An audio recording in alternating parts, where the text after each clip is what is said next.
Let you all know how Toastmasters envisages a mentorship, and he will be sharing an experience from his personal life of being a mentee. The time allotted for his speech is 5 to 7 minutes. A big round of applause for TM Talha.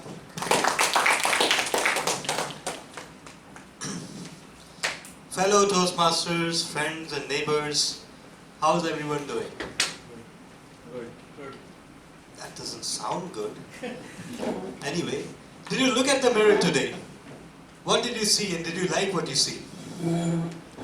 You know, we are a sum of our experiences. Each and everything we do, say, touch, taste or experience in life teaches us something. In a way, our minds are like computers. Garbage in, garbage out. But human mind is amazing. Sometimes it can take a perfectly good input and still spew out garbage. And that's why we are human. And that's why we need mentoring. Toastmasters is all about mentoring. When a person walks in for the first time, they are assigned a mentor. And for the first few projects, they are guided through those projects by the mentor. But even after that, the mentoring continues. Because every time you make a speech, you receive an evaluation. And what is evaluation but another bit of mentoring? And then as you move along, as you progress along, you perhaps take up a position in the club management. And then you are mentored by the president, by the previous person who was holding that position, or perhaps by other people. And as you rise up the ranks, sometimes you get to the area level, or the division level, or the district level. And then there's a whole new set of mentors. At the district management level, we have regional advisors who are exactly there to guide various district leadership people through the process of leadership. But one question arises here. Who actually mentors the president of Toastmasters International? He is at the very top. He can do whatever he likes, right? He can build a big mansion for himself. He can raise the fees overnight. No, because there's a certain set of rules that all Toastmasters have to follow. There's a set of rules for individuals, there's a set of rules for members, there's a set of rules for club management, there's a set of rules for area management, district management, regional advisors, even the president. And this whole meeting is being governed by something called Robert's Rules of Business. When I walked into Toastmasters about 3.5 years ago, in June 2016, I was assigned a mentor, and I was lucky enough for that mentor to be Toastmaster Sayyid Najm Rizvi. And you know what? He is proven to be such an exceptional mentor. He never forgets to give me feedback, even today. A one-line feedback, and that's valuable beyond many of the evaluations that I've received. But since 2009, I've had the honor and the pleasure of being mentored by another amazing human being. And that human being happens to be my son Asfandiyar. He was born in 2009, and according to my wife and my mother, he takes after me in everything he does, which means that he's a grade A jerk.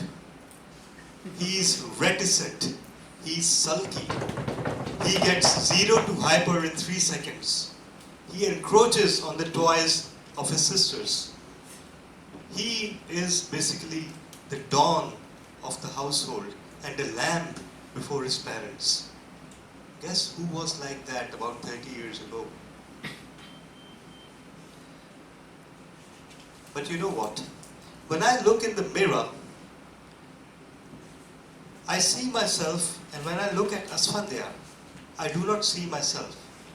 Actually, I see my deceased father, because he has inherited so many traits from him that sometimes I think that my deceased father is walking around right about all around the house in his form. Once the ceiling fan of our lounge broke down. And we were gossiping about it, and I said that, perhaps we'll have to replace it. It's done its time. It's well beyond its years. Asfandyar was supervising the process of our driver taking down the fan. And he said, be careful, don't drop it. And I said, what is there to drop? It's a dead piece of metal. And he said, oh no, not at all. This very same fan will get repaired. And guess what? He was right. And he was 6 at the time. He's the one turning off the lights in our house. He's the one turning off the taps in our house. He's an avid gamer like myself, but he's the one who always carefully turns off the personal computer when he's done with it. He is a bookworm, and he takes books to parties even. And guess who did that 30 years ago? To the utter irritation of my mother, and to the utter delight of his grandmother, who now happens to love this trait. Only 30 years too late. But you know what? The way I feel towards Asfandyar gives me an insight towards what my parents would feel towards me. Nothing makes you understand your parents like becoming a parent yourself. Perhaps by that time, it's already too late.